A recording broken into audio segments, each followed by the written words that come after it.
everyone. Let me just sort this out.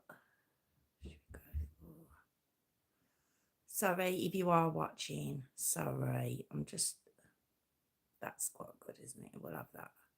Okay, it's a bit brighter. How are we all? Happy New Year. Welcome back to my channel, True Crime with Jess Rose. Hope you're all okay. Hope you had a great Christmas and New Year. I did. And I had such a great Christmas and New Year. I forgot to put up my story last night. Well, I forgot to do my live last night. So it's a Friday live tonight. Just waiting to see if anyone's going to join. And if they... Oh, hello, love. Happy New Year. How are ya? I know, so rock and roll doing your rolling in. What can I say? Hi, Ariane. How are you? Happy New Year. Hi, Hayley. Happy New Year. I'm a bit more with it. Laura, you didn't see last night. It was awful. Ariane had messaged me saying, "Oh, are you doing hello?" And in my head, I was thinking, "Yeah, on Thursday." It still took me after that probably a good half an hour to actually dawn on me. It's Thursday. I was like, oh my God. So then attempted to do a live, which was a car crash. It was terrible. So I just ended up having to put up a post. So here I am. We're doing a Friday instead. So thank you for joining me. Hope you're all okay. It's warm. I know it's not warm outside, but it's warm here. Hi, Phil. How you doing? Happy New Year. And yes, Jess Rose Day. Hey. We've got Laura joining us ironing. So, yes, I hope you all had a fantastic Christmas and New Year. I was in Butlins. Do you know, I'm one of those people that will do this time last week I was doing this time last week I was doing that. My eye's going in. Why is it doing that? Hi sis. Yeah, so earlier on I was like, well, this time last week I was getting ready to go into one of the clubs. I don't know if you've ever been to Butlins, but it was just amazing. And now it's back and Christmas is over. I always get very sad at this time of New Year. This time of the year, should I say. So yeah, so you're all cheering me up, joining me. Thank you. You're not, if we've literally all only just started. You're not behind, lovely. You're okay. I haven't started or anything.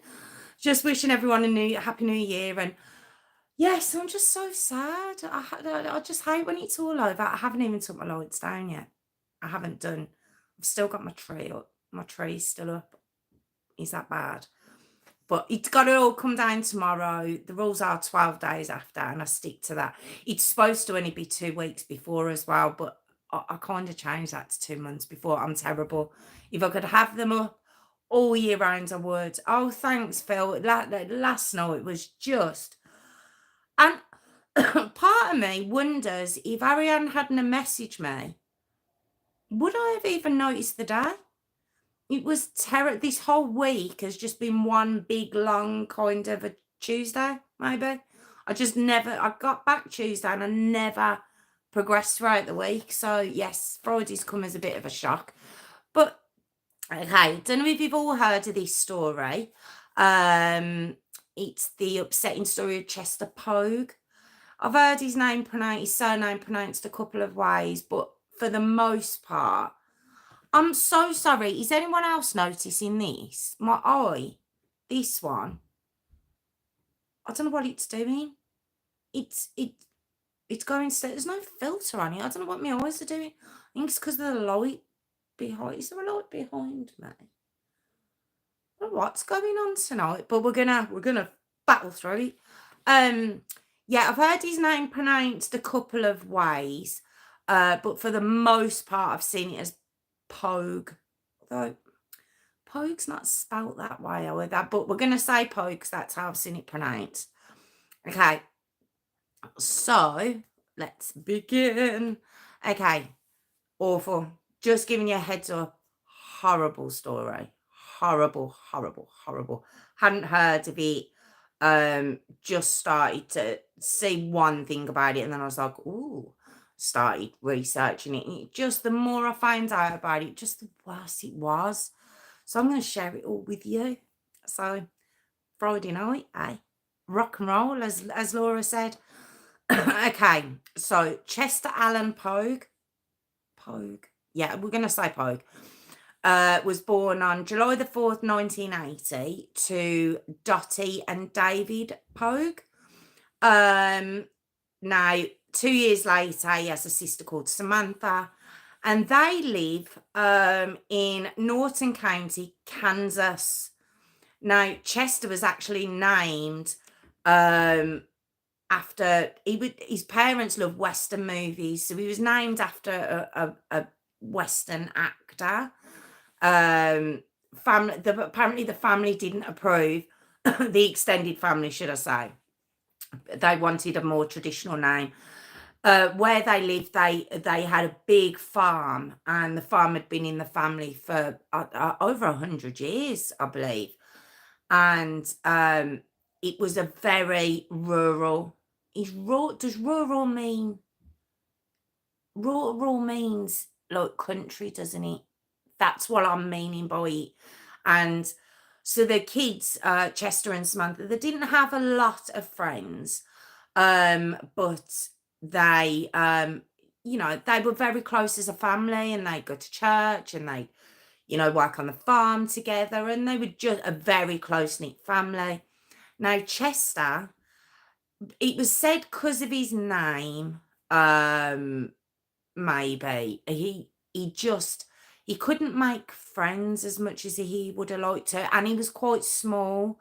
He was quite a small, so it is the countryside. Thank you, Phil. And Samantha was 82. Sorry, Tiff. But yeah, it was, he was quite small, and it was said I like his name, I like the name Chester, but maybe in the 80s, maybe it wasn't, maybe it was just an unusual name, I don't know, but it was said he'd have the mick taken out of him because of his name, and he'd put himself forward for like basketball, the basketball team, the baseball team, all the American sports teams, and he'd never get picked, or he'd get picked last. And it was just quite sad for Chester. Very intelligent lad, excelled in maths. But yeah, he just didn't have a big friend group. But like I say, his family were very close-knit. But then we come up to when Chester was 14, and the family moved to Rapid City. Now, this is in 1994. And it was said it was supposed to be a fresh start for Dottie and David, Chester's parents. Things weren't going very well between them. And although they tried in this new place to make things work, especially for Chester and Samantha, it just didn't work out between them. And the sad part of it is 4 days after Dottie applied for a divorce, David ended up killing himself, which is very, very sad. Hi, Kelly. How you doing? That's very, very sad. And at such an age as well. I mean, Chester's 14, Samantha's 12. So it was a lot. Obviously, took Dottie by surprise and everything else. And now she's got these 2 kids. It was supposed to be a fresh start for the family. It just didn't work. So the 3 moved back to Norton, where the family farm was. And it was to bring the kids back to where the extended family was, so they would have that support. So while they're there now, Chester shoots up. He ends up at 6'1", from being such a small lad who couldn't get picked for basketball or, these sports.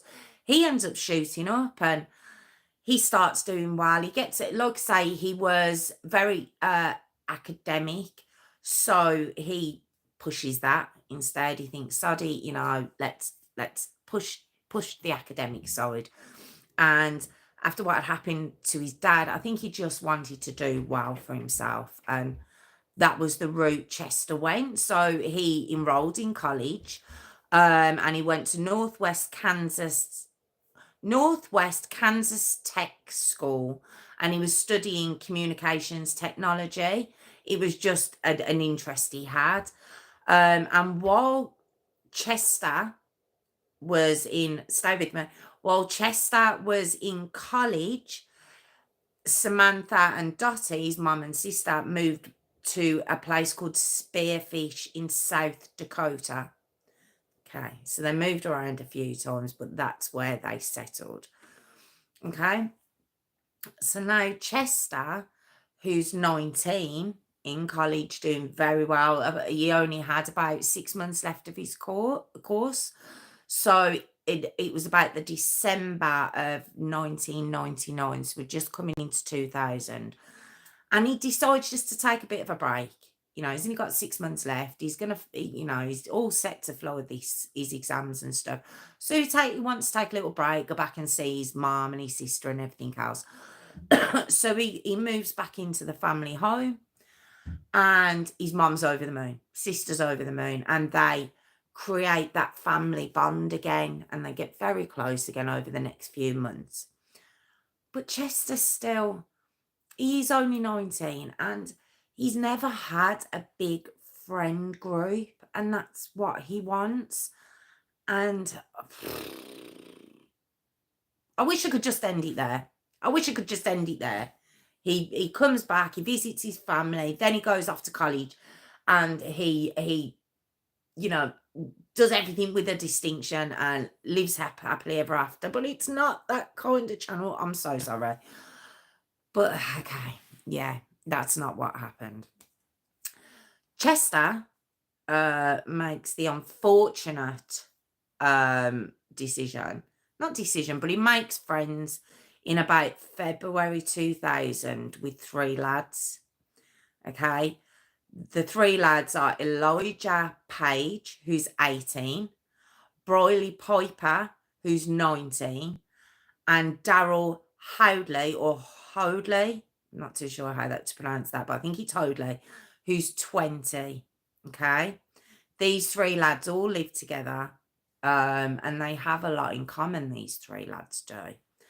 They all come from very abusive upbringings, all 3 of them. And there'll be no, I'm not going to make any excuses whatsoever, but they did come from, I mean, Elijah was abused from the age of 2 by his mum's friends, male friends. I think it was to pay off a drug deal. Briley, same, abuse quite young. Daryl, same. Beaten, sexual abuse. You know, the 3 of them did have a rough upbringing. That's a fact. That, you know, and they meet Chester. Now, Chester, as I've explained to you, he had much more of an idyllic upbringing. You know, he's very innocent, very nice lad, and just like I say, just wanted to make friends while he's at home.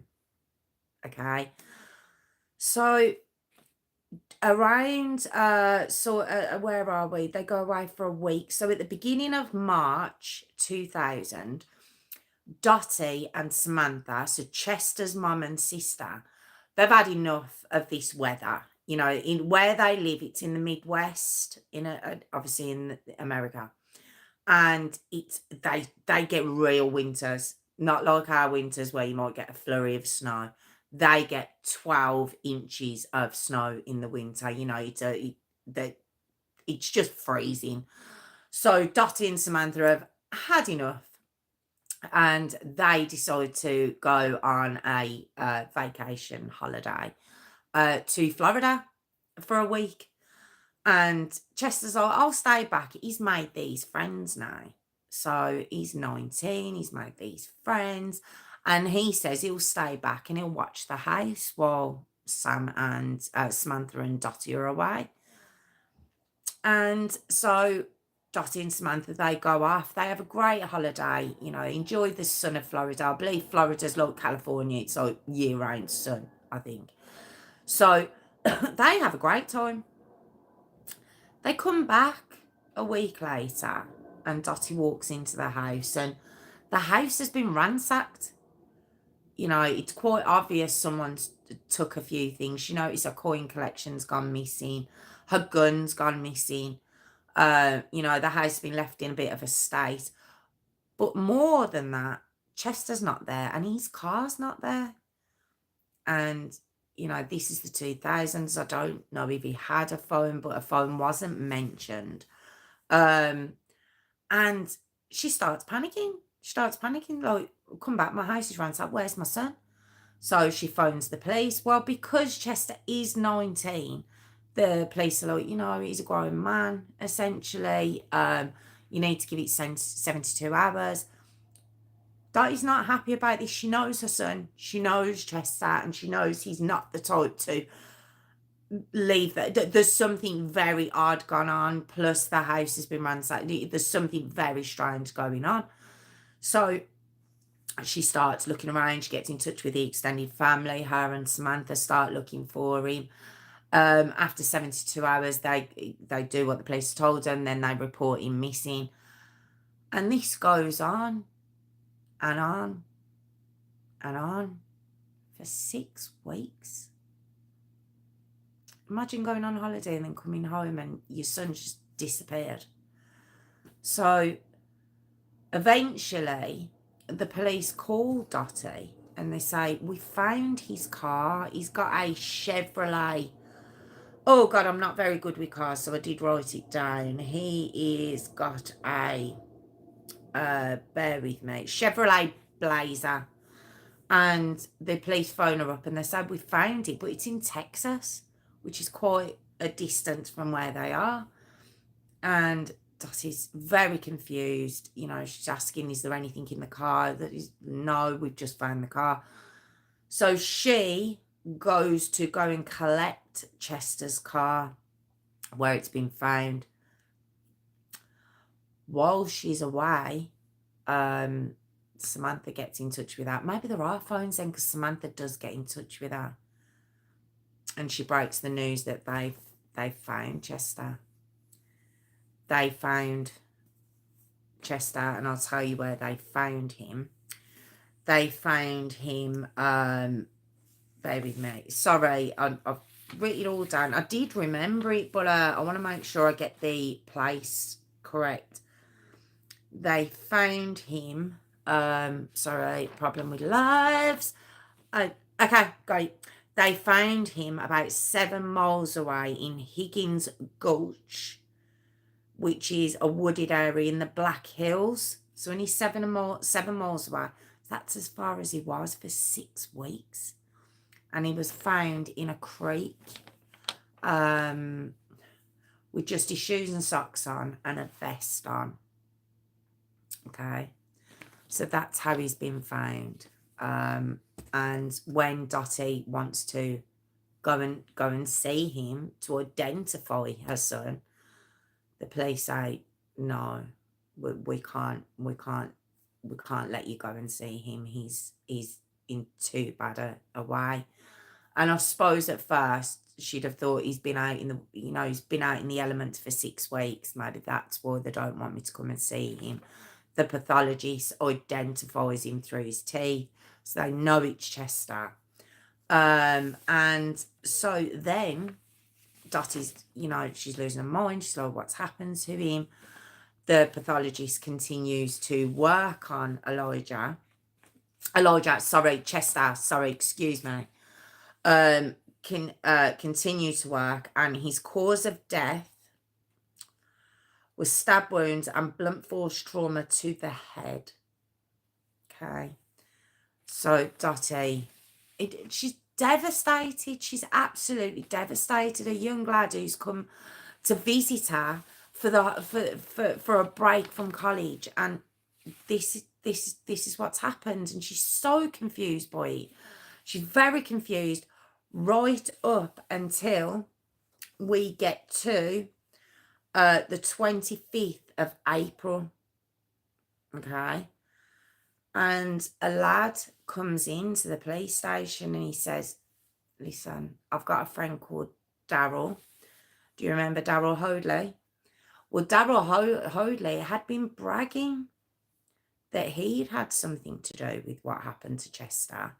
And this lad's like, look, I want no part of this.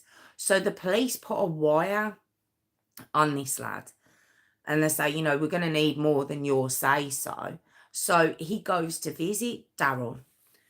And Daryl, within he's 20, and all of a sudden he starts bragging on this wire of the things that happened to Chester. And so the police swoop in, they pick up Daryl. He sings like a canary, doesn't even deny it. And he also mentions Elijah Page and Briley Piper. Who are these three people? Yes, they're Chester's friends. It's so annoying, these stories. It's so annoying. Like, why is it always the friends? Why? Okay, so now we go all the way back, and we go back to March the 12th, 2000. Okay. Chester's mum and sister are now in Florida, and Chester, he wants to invite his friends round to his house. You know, he's got a free house and he's got these three friends. He's been hanging out with them for about a month at this point. And he thinks he's cracked it. I've come back from college and I know I've got these friends and I'm going to invite them round. So he invites them round to the house. Well, they start playing computer games and stuff and having a couple of beers and whatnot. And it's all quite easy going at first until Elijah, the 18-year-old, well, he decided to start having a roam around Chester's mum's house. Chester's house, his mum's house. And he starts spotting things that we could clear up here. So then he calls, who does he call then? He calls Briley. He says, let's rob him. That's where their mind goes to. This lad's invited you in, let's rob him. So that's how it started. And they get Daryl and they're like, look, we're going to rob him, but we got to get him out of the house to be able to rob him. So that's how it started. So they then go to Chester. They're like, come on, why don't you come and have a look at our house where we're living? You know, a bit bored, come on. So Chester's like, all right then, fine, come on then. So Chester then gets in his car and he drives them to where they live, not far from his house. But once they get there, Elijah pulls out a pistol. And Chester recognises this pistol as it's been his mum's. It's like a family heirloom, so he recognises it straight away. And Elijah tells Chester, listen, we're going to rob your house, but we can't have any witnesses. It jumped that quick from being a robbery to now all of a sudden we can't have a witness, especially the person who lives there. That's where they went to that quickly. Oh. So Chester, of course, is mortified. These are his friends. He's mortified. So literally from when that's been said, Elijah comes up. He's the youngest. This lad, I don't know whether it's his name stuck in my head or what, but Elijah just hits him with the gun, knocks him down onto the floor, where Chester's just gobsmacked, doesn't know what's going on, and he starts crying. Now, don't forget, it's Daryl that's telling the police this is how we found out that this is what had happened. And he's just saying to them, look, take what you want, take it, stop. No, they all lay in then, all of them. So we've got Elijah, we've got Briley, and we've got Daryl all laying in, to the point where they kick him so hard, they knock his tooth out and knock him unconscious. But when Chester comes round, He's tied to a chair with like some sort of like an extension cord, like a wire. He's tied to a chair, and Brierley has actually got his foot on Chester's foot. And on top of Chester's foot is like a 4-way tire iron. So that's on. So he's pressing down on the tire iron, which is on Chester's foot, and they're just beating him, and they're just insulting him. They're laughing. They find the whole thing very funny. So while he's begging them to let him go, they're like, no, we're not going to do that, but here, have a beer. And they force a beer bottle into his mouth. And as he's drinking it, it's not beer at all. Well, it is beer, but it's also mixed with crushed up pills and acid, hydrochloric acid. That's what they were making him drink. So he's begging them to let him go. He's really badly hurt now. He's begging them to let him go. He's saying he's not going to tell anyone. They're not interested. Elijah takes his bank card. He takes Chester's bank card. And while Chester's there crying in agony, the three of them then discuss how they're going to kill him. And they decide that stabbing him, it's a bit too messy. We're not going to do that. We're not going to stab him. So they're still coming up with ways. Look, what are we going to do? It said that Daryl originally, although he knew about the theft of Chester's home, he didn't realise that this was going to escalate onto beating him and also going to murder him. He didn't know that. That's what he claims. So they've decided stabbing him is going to be too messy now. So what they do, they force him. Now, that had gone on for an hour. That had gone on for. So then they force him into his own vehicle, beating him, telling him, you better be quiet. And they drive that 7 miles to that Higgins Gulch, which is the remote wooded area in the Black Hills. Now, remember I said it's very, very, very cold where they are, and it was said that there was up to like 12 inches of snow in this area. And on that particular night, it was -3 degrees. So they get him out of the car and they strip him down to his shoes, his socks, and a vest in -3 degrees, and it's 12 inches of snow. Okay, so once they've done that, then they just take turns on beating him. Again, they just continue.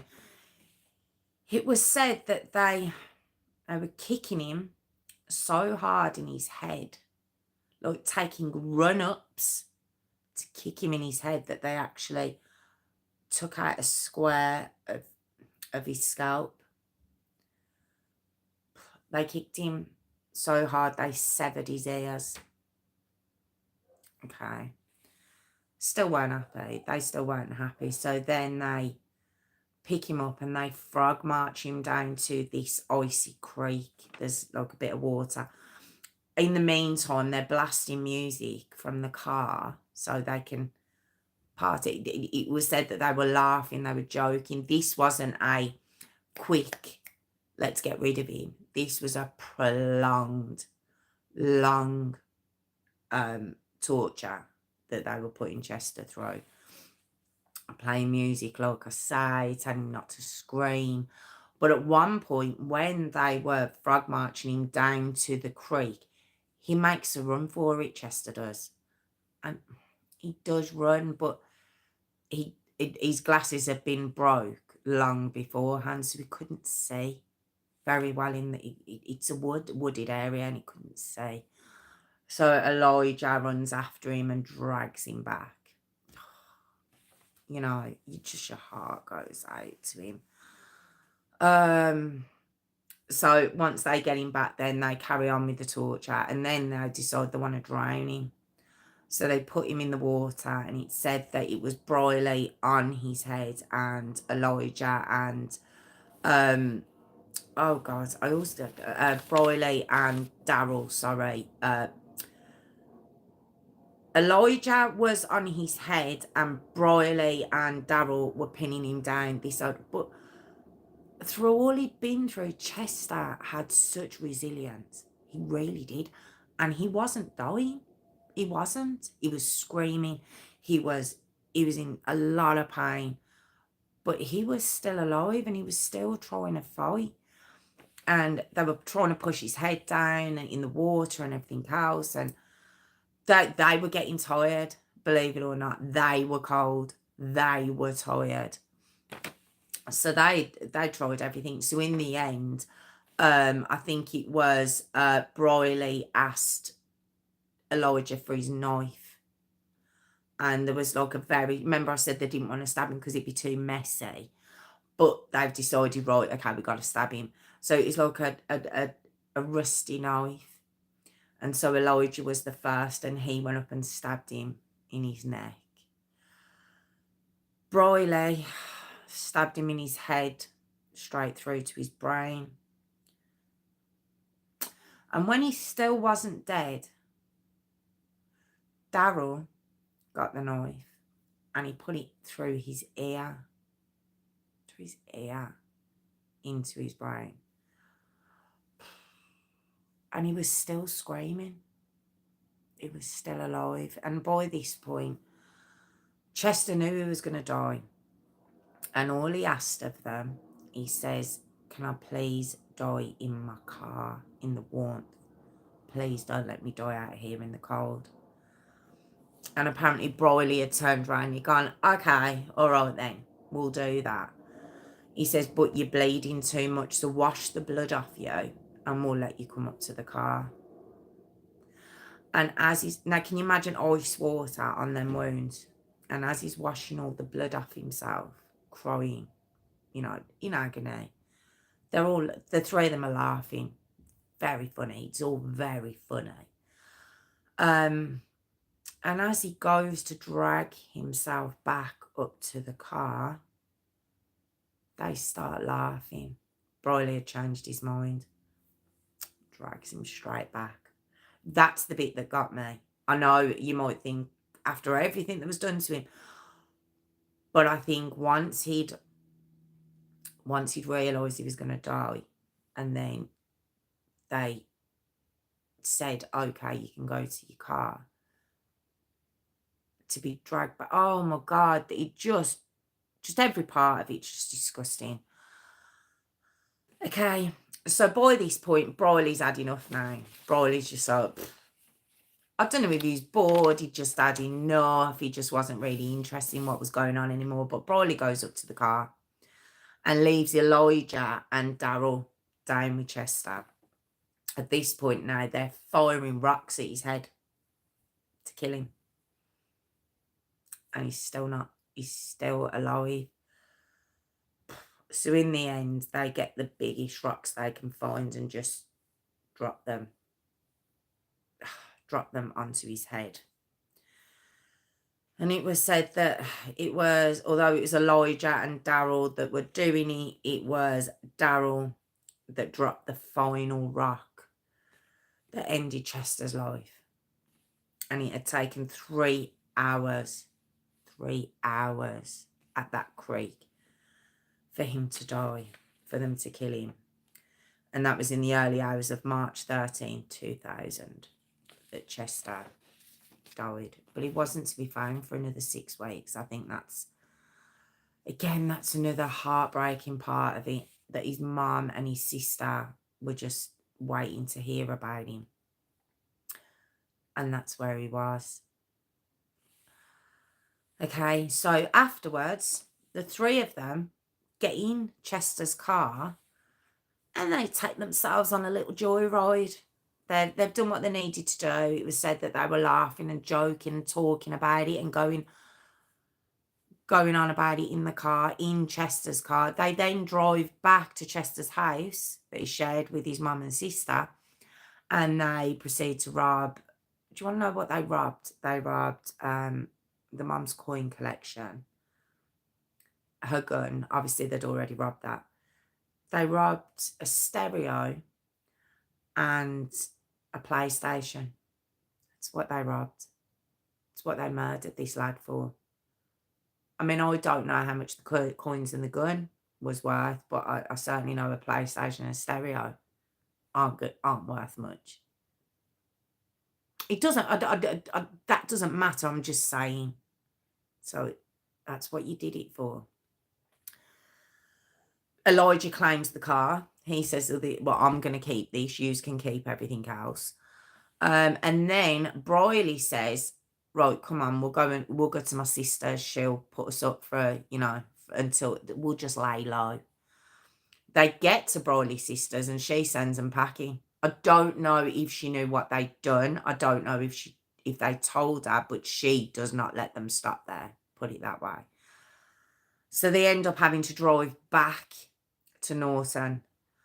On the way back, and while they're in Norton, they start emptying out his bank account. It says that they've gone to 6 different cash points, each of them just taking turns, just taking money out of his cash point.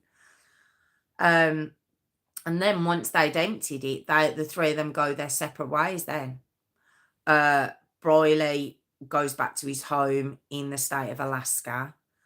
Elijah went to Texas, which is where obviously Chester's car was eventually found.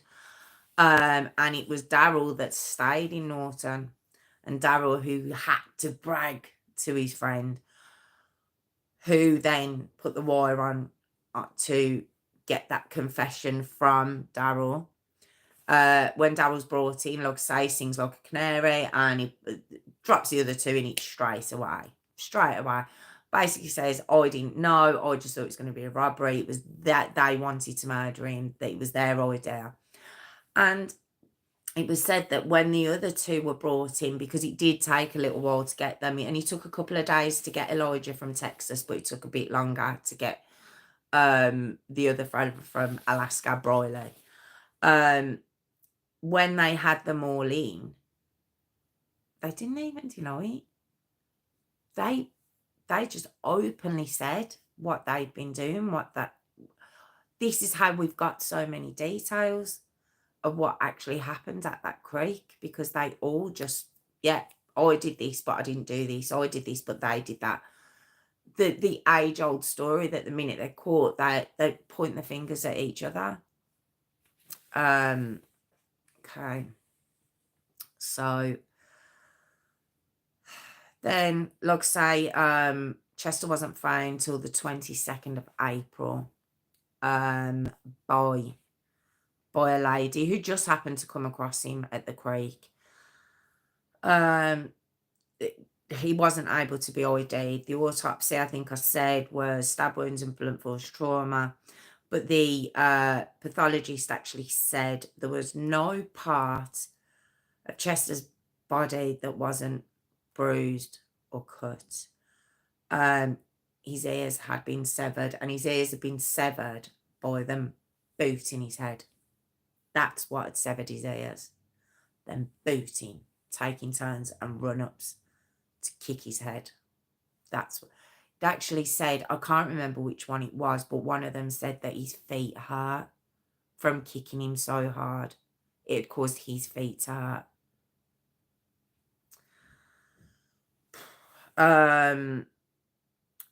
He had a 5-inch skull fracture. 5-inch fracture of his skull. That's crazy. And then also, obviously, some of his scalp, some of his scalp was missing down to the skull from where they kicked him. It was said that I think it was Elijah and Briley had on steel toe cap boots. We all know steel toe cap boots, the damage they could do.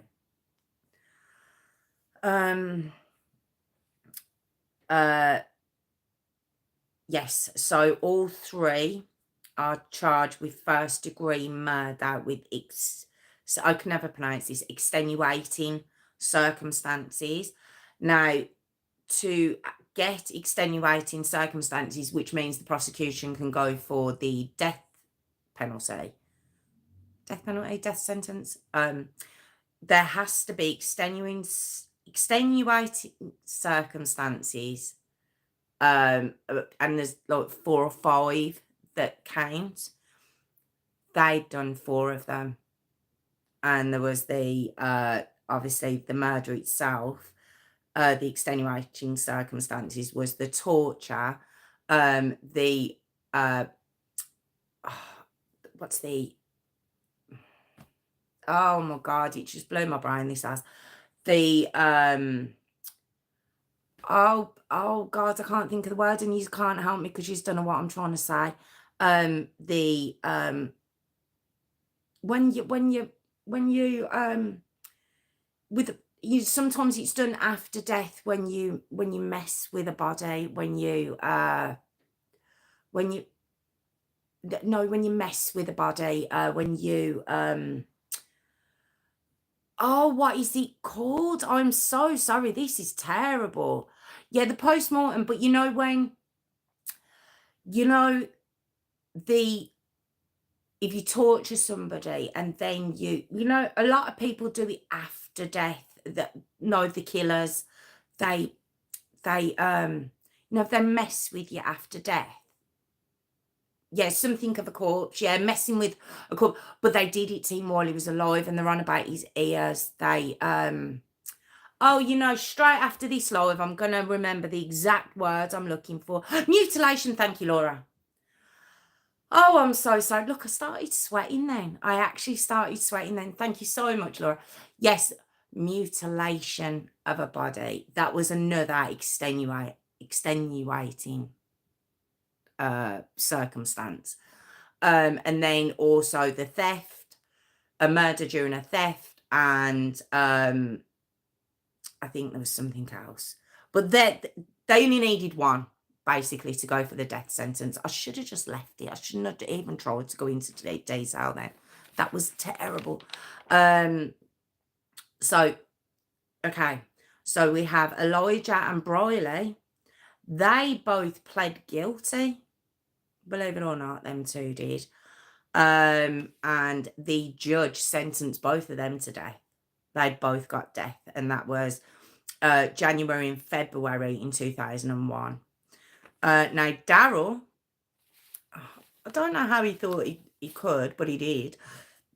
He pled not guilty, and he was just basically saying, I was scared, I was threatened, and if I hadn't have done what I'd done, I hadn't have put the knife in his ear all the way to his brain. That Daryl, that fella.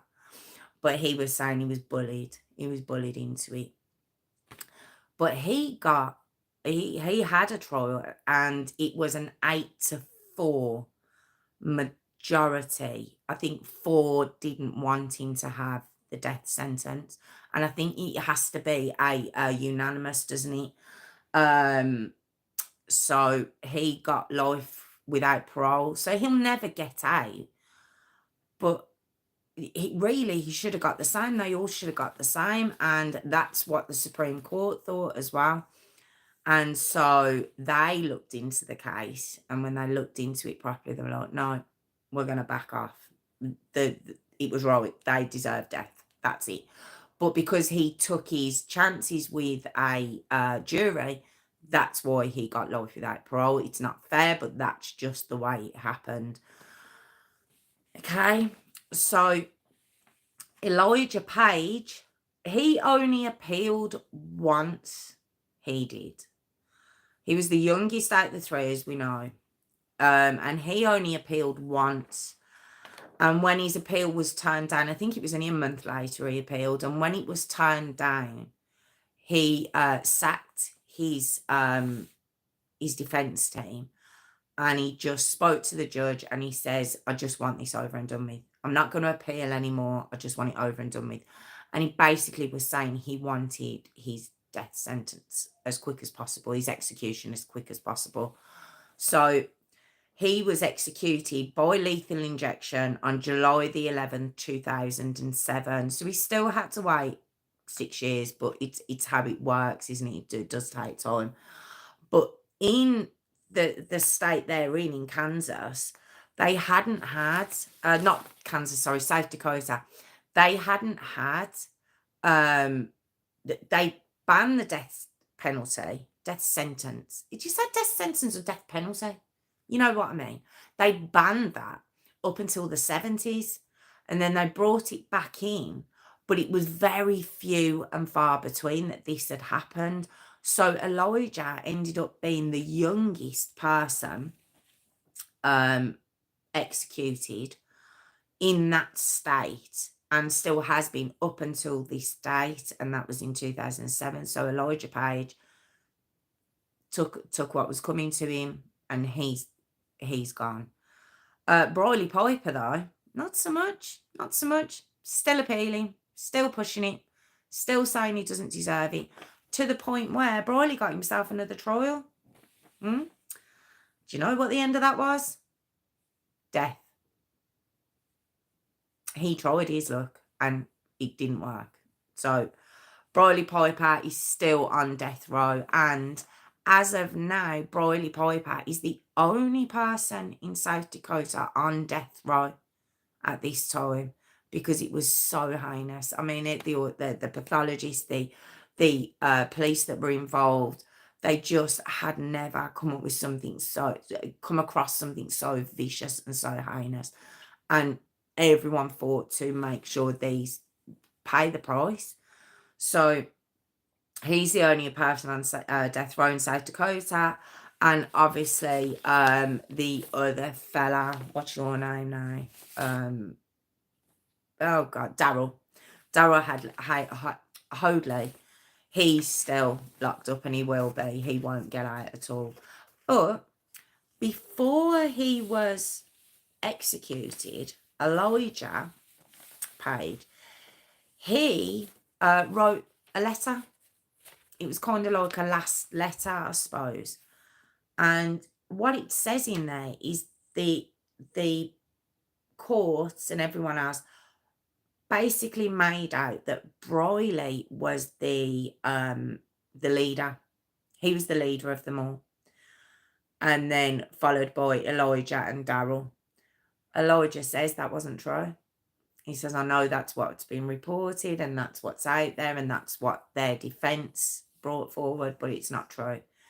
He says Briley Piper wasn't the ringleader at all. He said it was me. So this is Elijah saying this. And Daryl, he said Daryl was also a ringleader. Briley went along with it because they threatened him. And Briley, don't forget, was also the one that left before the final rocks were thrown on Chester. So you could be like, oh, no, it doesn't wash, I'm afraid. I don't know, but it would, could it be that because he was accepting his death that he was trying to get Briley out of it in some way? But there's nothing to say that Briley was dragged into this in any way, shape or form, not at all. And that's why he's still on death row, and hopefully he will remain on there until he's executed. That's what I think, and I personally think Daryl should be with him. I do. I think all three of them should have got it. That's my opinion. I don't know how you feel about the death sentences that they have. Not death sentences, death penalty, death executions, what they have in America anyway set up. I'm so for it in these cases, in children, crimes against children, crimes against elderly, crimes against vulnerable. Well, vulnerable's wrapped up in all of them, isn't it? I do. And the reason being is, if, mind you, I know they get life without parole there. And would I want death to be brought back to, thank you, Laura. Would I want it brought back to the UK? No, I don't know. What I would want in the UK is the life without parole as a standard. I would want that in these circumstances, because that doesn't seem to be something that happens here when they get life without parole. It's a whole big song and dance about it because it's like, oh, they'll never get out. And it's like, but that should be really in crimes like this, that should be standard. Not, oh, life, which is only 15 years, the more we get 20. No, no. That these sort of people should not be walking around. And I know I told you in the beginning that the three lads, they had a very rough upbringing. They did. They were abused, all three of them. So, sorry. So, that's your excuse? No. You don't get that excuse. There's millions of people out there that had rough upbringings, that were abused, that were beaten, every abuse you can throw at them, that don't do this, that don't do things like that, and certainly don't do it because they wanted to rob his PlayStation. It just disgusting. Chester was eventually buried at Norton Cemetery in Norton in Kansas. And his mom, it's such a shame. Dottie she's a very, very strong lady, it said, and every time there's a parole, not a parole hearing, but an appeal that comes up because of Broyley, she's the one there, fighting to keep him in, fighting to make sure he doesn't get it commuted to life without parole. She wants him to pay, and I would. And it said that she's just a very strong woman, and I can't even imagine you go on holiday and you leave your 19-year-old, which a lot of people do. Once your kids get to 18, 19, they're legally adults. We know mentally they're not there yet, but legally they're adults, and you think you should be able to leave them with their friends, especially when you had a responsible son like Chester, you weren't going to have like some mad party. And that's what they did to him. A poor boy who did nothing. It said he begged, and he cried, and he pleaded, and they just laughed at him. It said that Broyley, for all of him not being the ringleader, was laughing and joking with his cellmates over it. There's no remorse. The only one it said that showed slight remorse, even the lad who died, who's been killed, that Elijah, he never showed remorse. He never gave, like, before they're given the injection, they can say their last words or whatever. He said nothing. He showed no remorse whatsoever. Broyley's never showed any remorse. The only one it said that has shown some remorse is Daryl. Is that because he's in the main population and he wants to not appear like he's a vile, rotten little rat? I don't know. Sorry, I threw that in there. Sorry. But yeah, that was the upsetting story of Chester Poage. I'm sorry going a bit back and forward. I'd set it out how I was going to say it to you, and then I switched it slightly. So sorry if it got a little bit. But yeah, Chester Poage. And you know what? You look at him and he just, thank you, Phil, thank you. You just look at him and he's so cute. He really genuinely was, obviously the height thing had maybe knocked his confidence as he was growing up, but he was 6'1" by that time, and he's such a good looking boy. And then you look at the other three, oh my God. Oh, go and have a look at them. Just, I never get it. I'm not being shallow. I'm just saying I don't get it. I don't understand. I don't get these people who they think they are sometimes. I really don't. But yeah, that was the Chester Poage story. Oh, what a way to start off the new year, eh? What a way. I have been looking at another one for you. I've been actually, I went round, not down a rabbit hole as such, but ended up watching the trial and then the interrogations, the mum and the stepdad, and it's a little bit different. Oh, it's slightly different than what you would expect is going to be, not the outcome, but how we got there. I'm just leaving it like that. I'm not going to tell you too much about it, but that'll be next week's story. But it is a child. But it caught my eye, and I just interrogation, look, hours. I mean, one interrogation's 3 hours, one's 2, and then watching the trial. So I think that's the one I'm going to bring to you next week, if you don't mind joining me. And it will be Thursday.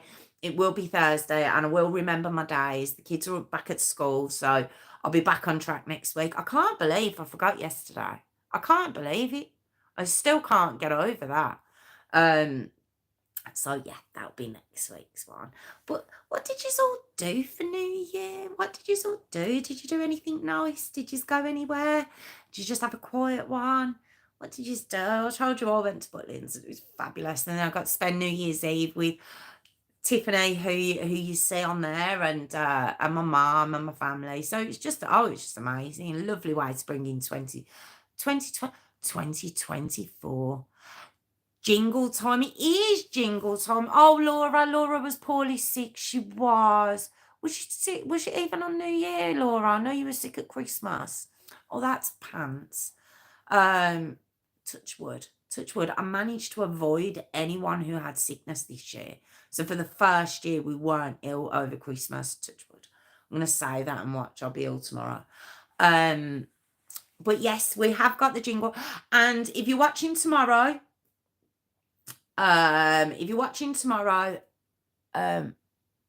most might not have heard Roxy Archer. I haven't heard of that, Ariane. I'll have a look at that. Oh, and 2 days of antibiotics. Oh, you poor soul, Laura. Yes, if you're watching, yes, there is a dance tonight, Tiffany, stop it.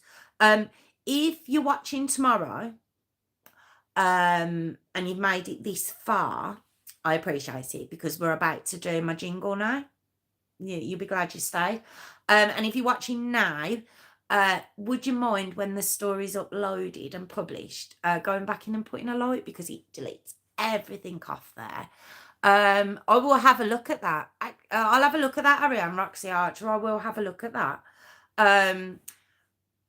Okay, it's time. Where are we? Don't worry about this. Oh, thanks, Phil. Thanks. Yeah, it was just, I don't know what happened to me last night. I couldn't even give it. Haley, I didn't know you were still here. It's dance time. Let's go. Okay, are we ready? Thank you. Right, okay.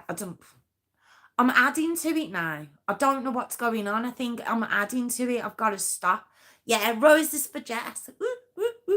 And yes, if you're watching tomorrow, or if you're watching now, could you please like, comment, and subscribe, guys, please. Please like, comment, and subscribe. No, not that. There's noises and everything coming out. Say, just like that. Say, let's do it. There we go. Like, comment, and subscribe, please, guys. Oh, for God's sake. I'm so sorry.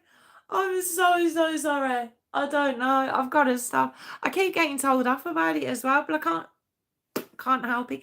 I keep seeing other videos, and the kids are like, comment, subscribe, guys.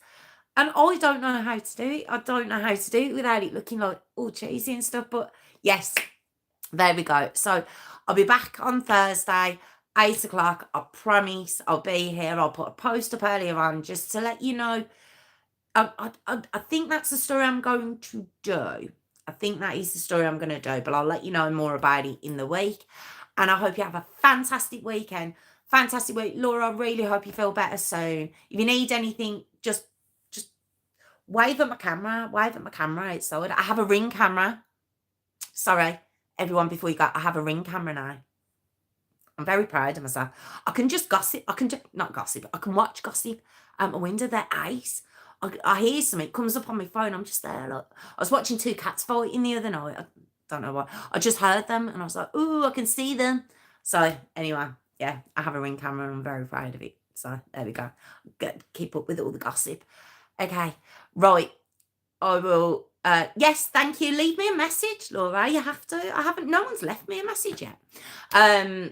Okay, and I will see you all next Thursday. Thank you. Like, comment, and subscribe, guys, please. Please. Ooh. Oh my God, it's getting worse. It's so bad. She's going to kill me. Bye, everyone.